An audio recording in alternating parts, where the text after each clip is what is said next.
I'm Dr. Julie Hobbs at the University of Kentucky, and these are your 2015 All-State Etudes. The first one I'm playing is Joachim Andersen's Opus 33, number 6 in B minor, measures 25 through 40.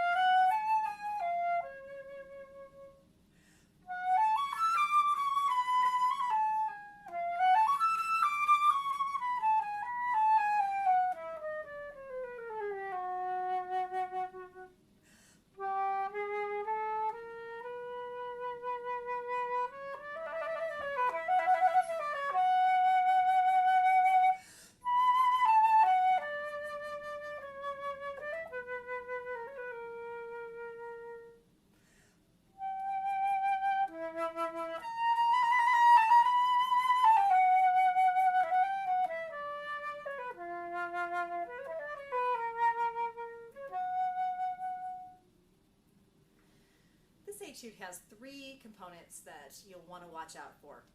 The first one is going to be rhythm. You definitely want to feel the quarter note. All-State recommends that you play this piece at 46 with your metronome marking, and it may be tempting to subdivide that into two even eighth notes, but I think it's better to keep the quarter note in this particular case because there's so many triplets that pass off to 16th notes that subdividing those eighth notes and putting the triplets on top of that can be very confusing. So I would keep the quarter note pulse. That also helps to keep it from dragging. One thing you can do when you're not practicing or not near your instrument is you can walk around your home or the hallways of your school and practice saying triplet, da, da, da, da, triplet, da, da, da, da, so that you're practicing alternating between 16th notes da, da, da, da, da, da, da, da, and triplets. Ta, ta, ta, ta, ta, ta, ta, ta, ta, ta, ta, ta, ta, ta, ta, and keep that nice and even because you'll have that throughout this etude. Finally, you should definitely take note of the double dotted 16th note in measure 40, and in general just watch the subdivisions of your 16th notes. So one way that you could go through practicing this is play only the measures that had dotted 8/16ths and subdivide them into individual 16th notes. For instance, measure 26, the second measure of this etude, instead of playing, you would want to subdivide just to make sure you have those subdivisions. Same thing with measure 27.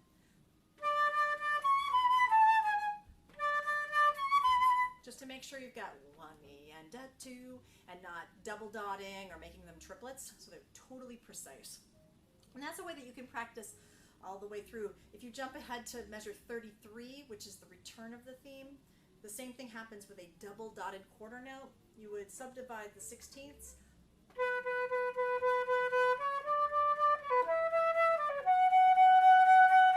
One E and a two E and a three E and a one E and a two. So just make sure you're really subdividing those carefully. I'll play it one more time for you and just feel those subdivisions.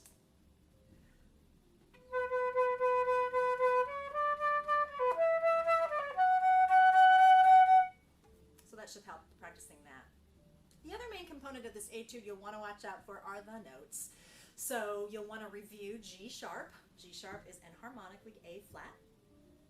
A sharp is also the same as B flat. And E sharp is enharmonically the same as F natural.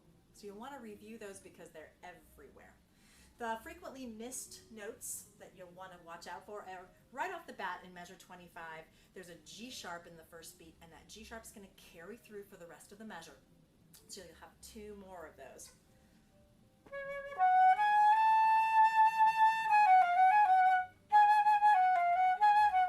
So you'll have that G sharp twice. Jump ahead to measure 27.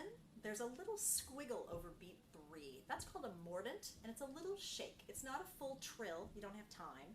But you'd play F sharp to G sharp. There was a G sharp earlier in this measure. So F sharp to G sharp and back to F sharp. And the easiest way to do that, rather than picking up your ring finger and putting it back down, is just to flick your pinky. Ba-da-dum, ba-da-dum.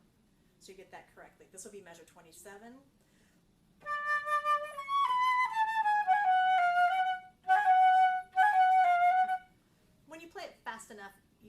to worry about the sound difference of the F sharp to G sharp. It's okay when you kind of flick the pinky. That's the best way to do that.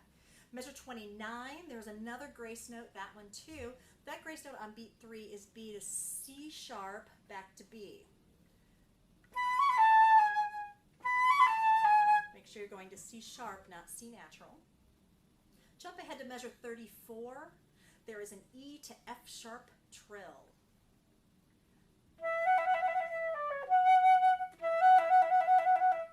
And that E to F sharp, rather than going back and forth between the traditional fingering for F sharp and E, use your trill fingering, which is the right hand first finger. So you'll play an E natural and you'll pick up your right hand first finger for that trill.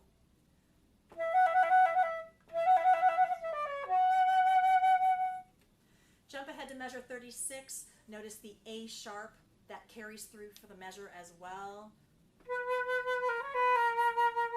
So there's an A sharp, there's a B natural, A sharp, C sharp, B, A sharp. Watch that one. The very next measure, 37, has a couple of tricky things. One is that trill on beat 3. That is an A sharp to B natural trill. Remember, A sharp is enharmonically the same as B flat. So you want to go from A sharp to B natural. That's going to be your right hand first finger.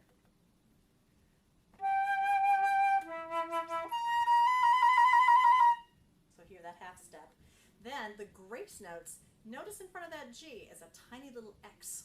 That means it's G double sharp.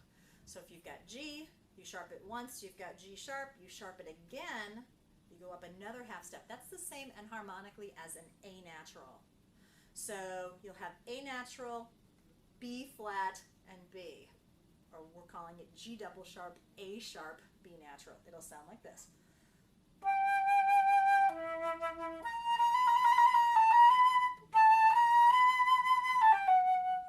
So watch that one as well. And finally, measure 38. The next measure has a G sharp, again, that carries through. Sorry, a G natural. Sorry, it does not have a G sharp. It has an F sharp, so just double check that that one stays all the way through. The final point about this etude you'll want to watch out for, since this is the slow lyrical one, is to notice your phrasing. And this is one of the areas where you can add a little bit of your personality to the piece. There are dynamics marked, but you can add some subtle changes to the dynamics other than what's written to help kind of shape the phrases. For instance, the first 2 measures of this excerpt has a gradual crescendo, and the natural component to that would be to have a diminuendo for the next 2 measures. So you can crescendo for 2 measures and diminuendo for 2. The following measure, measure 29, kind of has a natural rise and fall in that measure, and you'd want to put maybe a little hairpin in there. Measure 30 includes a hairpin, so make sure you definitely play that one. And then measure 31 and 32 are all descending chromatically, so it's kind of nice to follow the shape of that phrase by putting a diminuendo. That's kind of nice because that's going to happen anyway, right? It says a diminuendo, but I would have that go all the way through those 2 full measures. By the time you get to 33, you should be at a very nice piano, which allows you to crescendo again for 2 measures and then diminuendo for 2 measures. And again, crescendo for 1, diminuendo for 1, put a little hairpin, and taper off at measure 40. And you should have a very lovely and well-shaped etude. So I wish you the best of luck. Just remember your rhythm, your notes, and your phrasing, and you'll have nothing to worry about. Congratulations and happy fluting.